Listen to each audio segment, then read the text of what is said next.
KREM 2 News at Noon begins now. Right now at KREM 2 News at Noon, we are tracking thunderstorms for this Wednesday and the heightened fire threat as a result of it. And this afternoon, we are on wildfire watch. A North Idaho fire is prompting level 3 evacuations and threatening dozens of homes.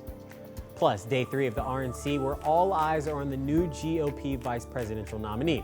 On KREM 2 News at Noon, we have the latest out of Milwaukee.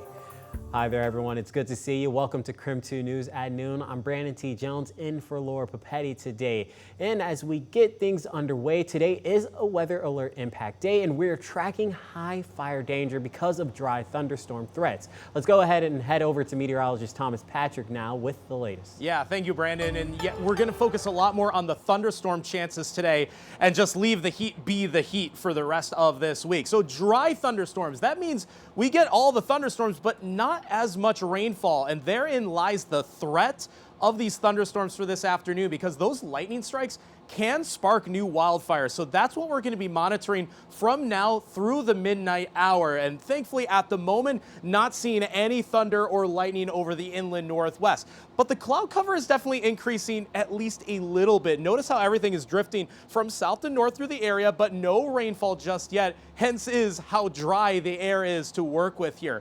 But looking off towards Yakima and towards the Cascades, here we actually are seeing a few lightning strikes. So these are the thunderstorms. They're going to start to pop up. I do think the Cascades probably get the most of the action today, but we'll see how much of that energy does work its way into more of the Columbia Basin, central or eastern Washington. So because of that risk, we do have red flag warnings for the high fire danger through the midnight hour today. And honestly, the deeper we get into the evening hours, the more likely the thunderstorm action is going to be. So even though we're not seeing anything just yet, I do think more is anticipated, especially late afternoon and maybe even the early evening hours.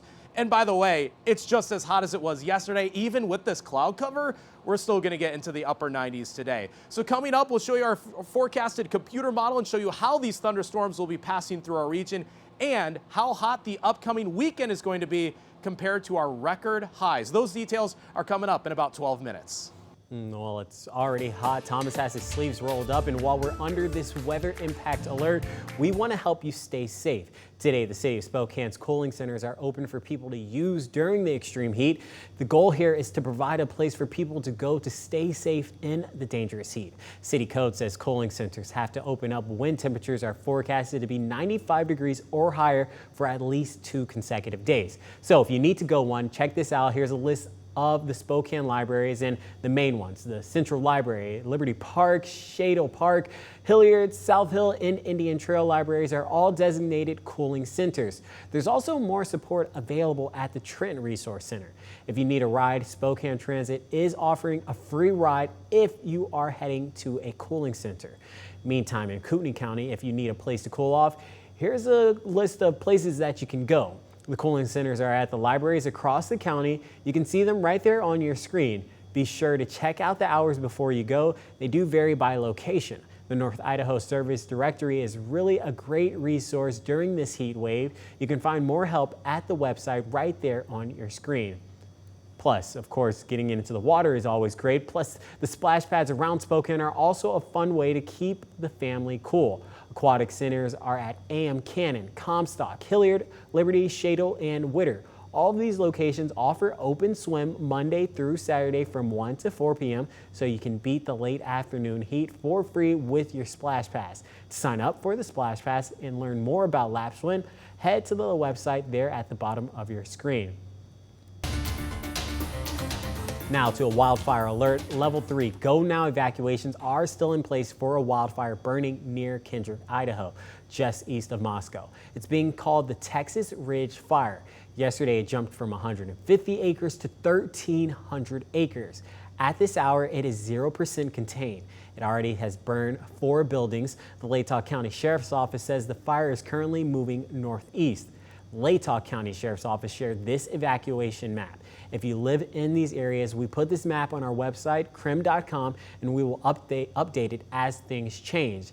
If you need a safe place to go, there is an evacuation center at Kendrick High School. And meanwhile, wildfire in Aston County is causing level 3 go now evacuations. Take a look at this map right now.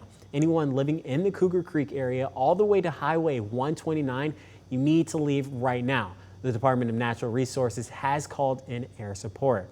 And the largest wildfire burning in our state is growing. The Pioneer Fire is now burning more than 20,000 acres near Lake Chelan. There are almost 800 people working this fire right now. It is 14% contained. Firefighters expected to keep burning for at least 3 more months because of both the terrain and how hard the area is to reach.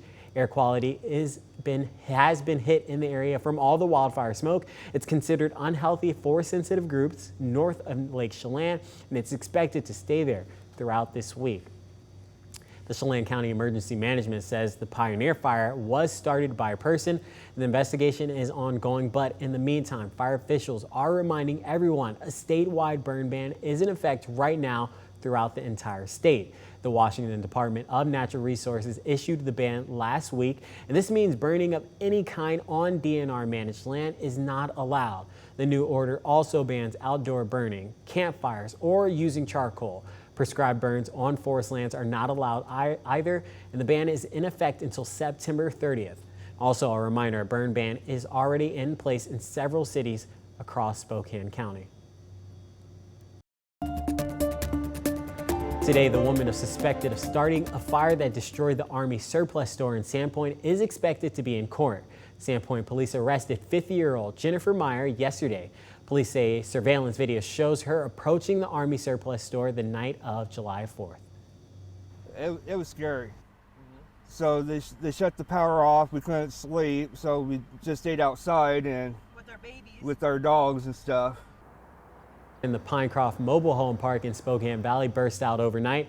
One person living there had to be airlifted to Harborview Medical Center in Seattle.